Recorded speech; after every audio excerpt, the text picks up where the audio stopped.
Posle vesti da je Marko Miljković raskinuo vezu sa Lunom Đugani, koju su otpočeli u prethodnoj sezoni realitija Zadruga, on se oglasio na društvenim mrežama.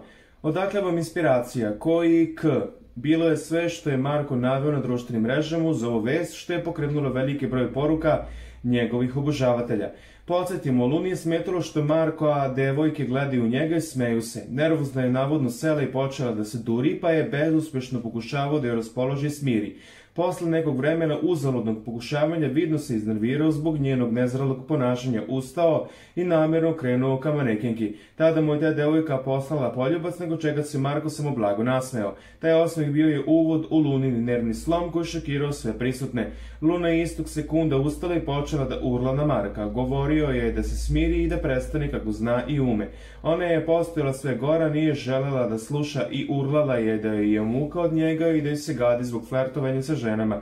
Tada je se on otrgo i krenuo napolje. Pošto je pokušala da ga zaustavi, ukrenuo se i glasno je rekao: "J ti mater za ovo klošarku, završili smo", a potom izletio s kluba. Ostali su pokušavali da smire Lunu, koja je gotovo kroz suze govorila da je završila sa Markom. Posle nekoliko minuta i ona je otišla sa žurke.